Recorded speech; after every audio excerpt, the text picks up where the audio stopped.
Hello everyone, it's Mike Levin. Wednesday, January 27th. On my way to work at about 7:45 a.m. I left very early because I have some work to focus on, both some stuff requiring creative, intense focus, the inspired sort of stuff, and also some of the more rote account management, answering questions that were asked by the client sort of work to do, and I'm going to have to balance the two today. And that's always a little bit of a challenge because the first type, the inspired stuff, is so consuming. You have to sort of transport your mind to a different place.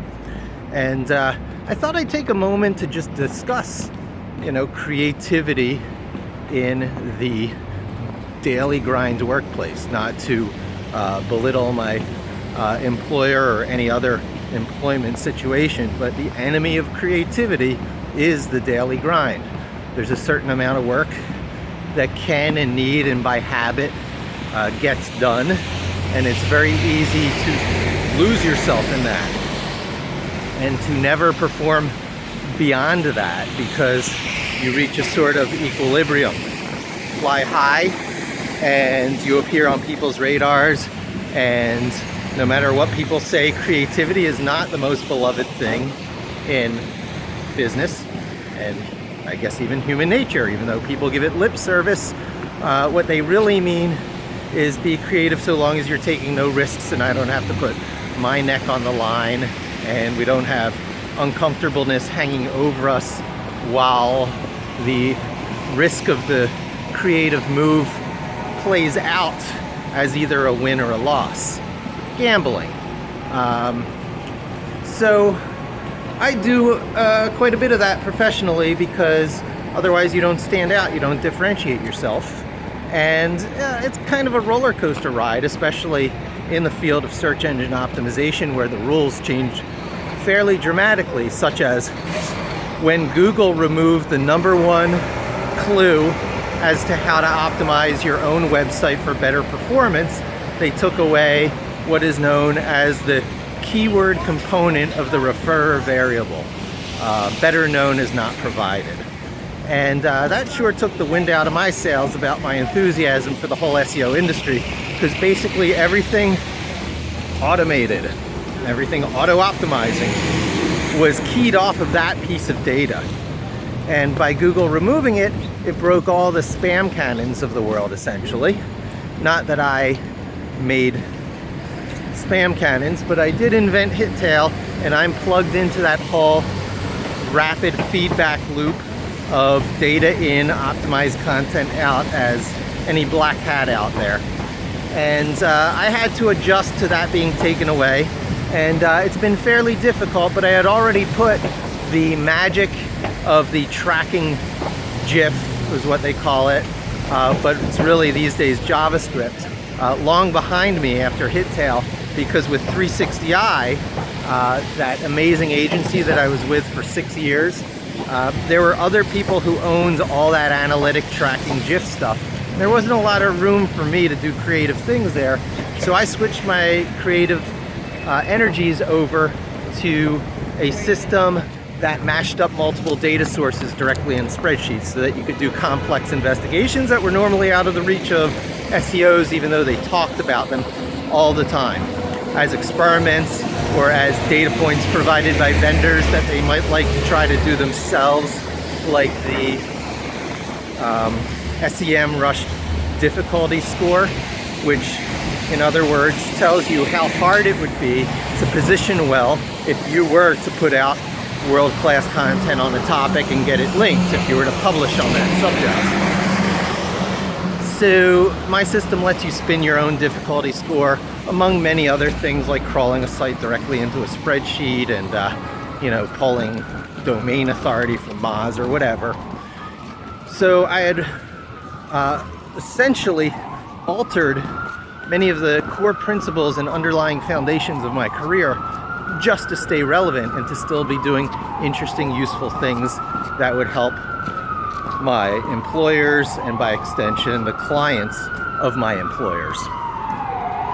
So when I went independent, I decided I'd own that kind of stuff for myself for once, because in the past all my work has been for hire by my employers. So I didn't own Hittail. I didn't own what I built for 360i, but I do own my latest Pipulate and sort of a code execution engine that it runs on called Linux, a very scaled down minimal version of Linux that makes the point of how little you really need software-wise and hardware-wise, foundation-wise, to run sophisticated applications on top of. Which leads me down this wonderful path of creating standalone cool apps that could run on like the Intel Compute Stick, of course Raspberry Pi, very, very tiny virtual machines, or in the cloud to be scaled by the tens of thousands at the cost you would scale a typical Amazon instance or a Rackspace instance to just like 1,000, because 10 of these tiny virtual machines would fit in the space of one traditional, by today's standards, virtual machines. And you combine that with the fact that technology is always improving, and these tiny like gum stick computers, essentially a fully running computer in the same space as a USB keychain these days, is coming down in price and will before long be incorporated into what I predict to be shoebox data centers. And people aren't going to like you to own and operate and use these shoebox data centers, because you can run a lot of code that's off everybody's radar. Nobody knows you're running it. Nobody knows where and how you're housing the data. It's essentially the anti-cloud movement, although it is a personal cloud. It's not like you have to compromise all the wonderful methodologies that the cloud makes possible. You're just using those methodologies against a data center in a shoebox that's in your room and probably replicated in some other room somewhere, so that you never are hit by a disaster. So it's kind of vague, but this is kind of what I'm working on and working towards with all my work, the SEO work, the small Linux distro work. It's all kind of coming together on these converging lines to where with, you know, moderate, not superpower IT abilities, but with moderate technical abilities, owning and running your own personal data center in a shoebox to make possible all sorts of classes of applications that are not so easy today, even considering the cloud. So say, for example, you're running something that collected massive amounts of data, and you wanted to do something that processed against that data in real time. Millions of rows per second, aggregate functions. So where do you go? What do you do? Housing the data, you can knit it together. You can even build it from very expensive hardware and software components today. But those price points are going to be coming down, and doing things that do real-time analytics against massive amounts of data that you personally are sitting on top of, collecting, potentially warehousing. But you don't even need to warehouse, because if you make intelligent real-time decisions based on that flow of data coming in, you probably don't even need to store it. So your data warehouse essentially becomes, you know, a neuron.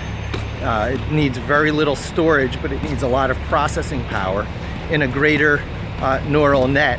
And then the classes of apps that become possible are just, you know, completely sci-fi stuff.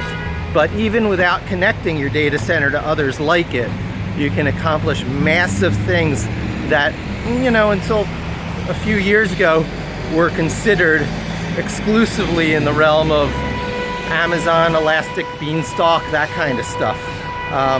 So I'll be inching my way towards that.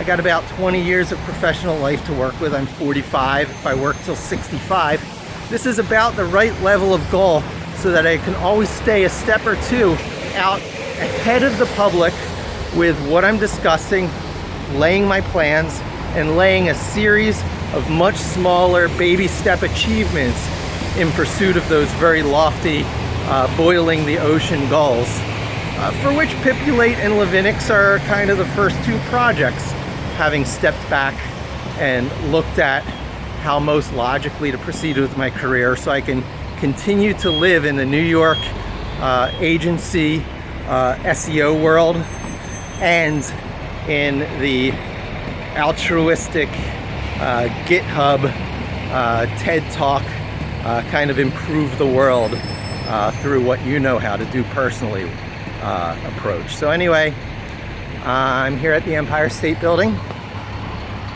getting ready to go into work, and thanks for joining me. Hope to talk to you soon, and don't forget to subscribe.